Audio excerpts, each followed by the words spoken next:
Good day, everyone. This is Queenie N. Sidhu from BSAIS 3A.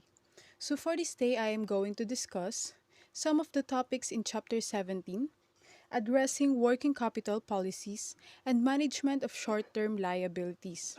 And the rest of the topics will be discussed by my group partner, Miss Lazel Ray. So, before we start, I am going to show you the expected learning outcomes.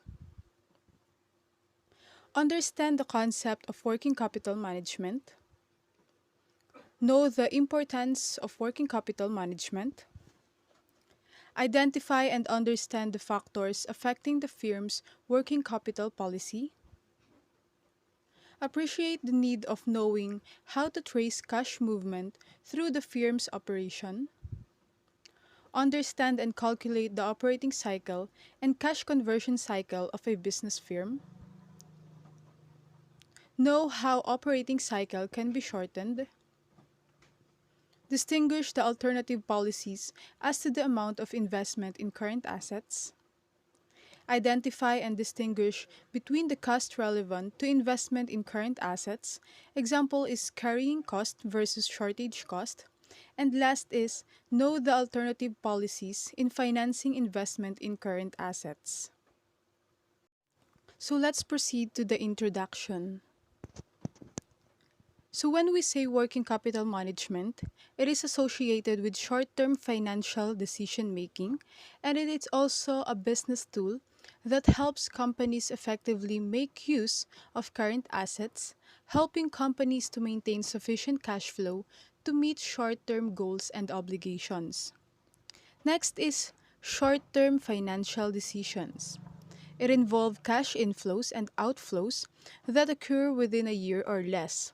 It is involved when a firm orders raw materials or merchandise, pays in cash, and anticipates selling finished goods in 1 year for cash. Next is long-term financial decisions. It involved when a firm purchases a special equipment that will reduce operating costs over the next 5 years.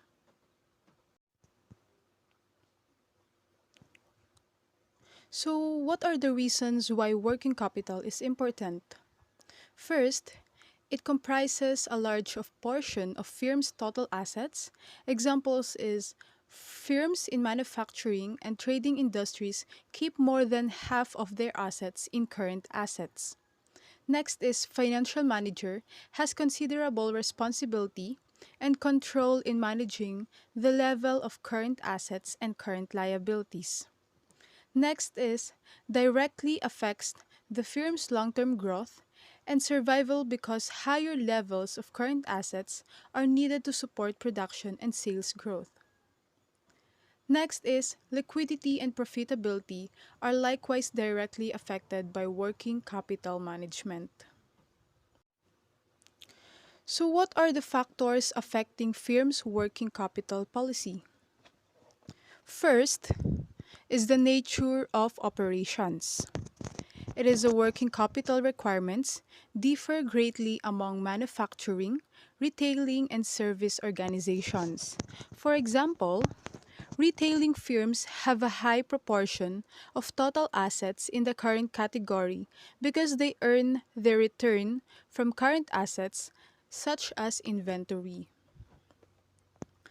Second is the volume of sales. It is more current assets, such as accounts receivable, and inventories are needed to support higher level of sales. Next is the variation of cash flows. The greater the fluctuations in the firm's cash inflows and outflows, the greater the level of net working capital required. And the last one is the operating cycle period. It is the length of time cash is tied up in a firm's operating process. Example is the operating cycle of a manufacturing firm is the length of time required to purchase raw materials on credit, produce and sell a product, collect the sales receipts, and repay the credit. Shortening the operating cycle reduces the amount of time funds are tied up in working capital and thus lowers the level of working capital required.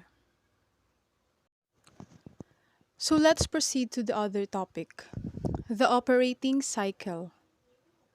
So when we say operating cycle, the length of period between the procurement of inventory of raw materials and turns into finished goods, sell them and receive payment from them. So to measure the firm's operating cycle, the following formula can be used. Operating cycle is equals to inventory conversion period plus average collection period. Or operating cycle is equals to inventory multiply by 365 over cost of sales plus accounts receivable multiplied to 365 over credit sales. So we have here the calculation of operating cycle. Suppose that Mermaid Industries has annual sales of 1 million, cost of goods sold of 650,000, average inventories of 116,000, and average accounts receivable of 150,000. Assuming that all Mermaid Industries sales are on credit, what will be the firm's operating cycle? So here's the solution. Operating cycle is equals to inventory multiplied by 365 divided by cost of sales plus accounts receivable multiplied by 365 divided by credit sales.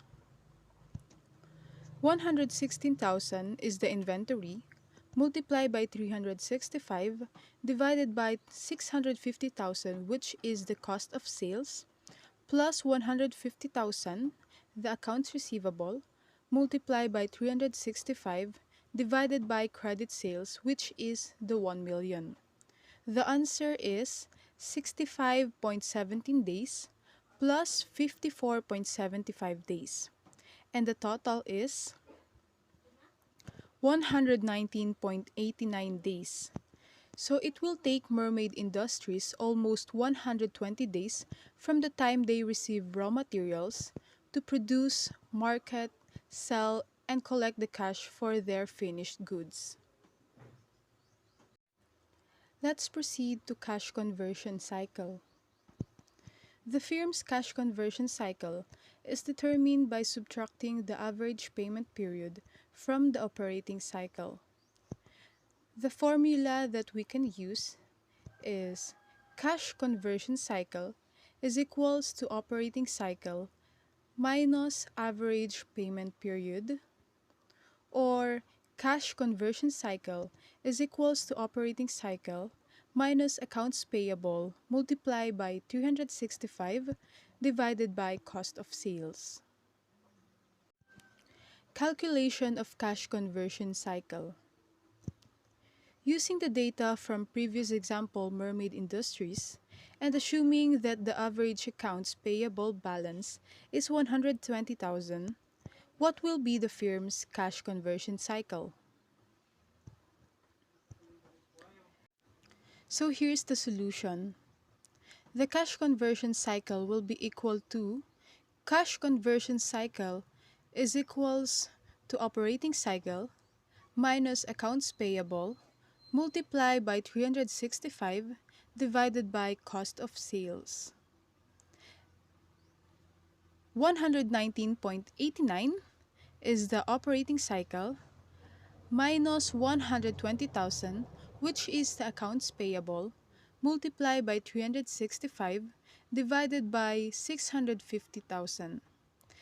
The total is 52.5 days. The cash conversion cycle may also be calculated as follows. Inventory conversion period plus average collection period minus payables deferral period. To get the inventory conversion period, we are going to use the formula average inventory divided by cost of sales divided by 365 days. So here it goes. 116,000 divided by 650,000 divided by 365 days. The total is 65.14 days. So 65.14 days is the inventory conversion period. Next is average collection period is equals to average accounts receivable divided by credit sales divided by 365 days. 150,000 divided by 1 million divided by 365 days is equals to 54.75 days. So the average collection period is 54.75 days. Next is payables deferral period is equals to average payables divided by cost of sales divided by 365 days. 120,000 divided by 650,000 divided by 365 days is equals to 67.38 days. So the payables deferral period is 67.38 days. So all in all, 65.14 plus 54.75 minus 67.38 is equals to 52.51 days.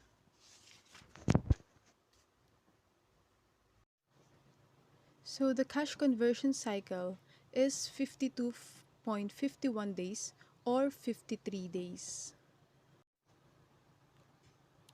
Next is the possible reasons for longer operating cycle. Number 1, defective purchasing policy and practices. Purchase of raw materials or merchandise in excess or short of requirements. Next is buying inferior, defective materials, thus lengthening the production time.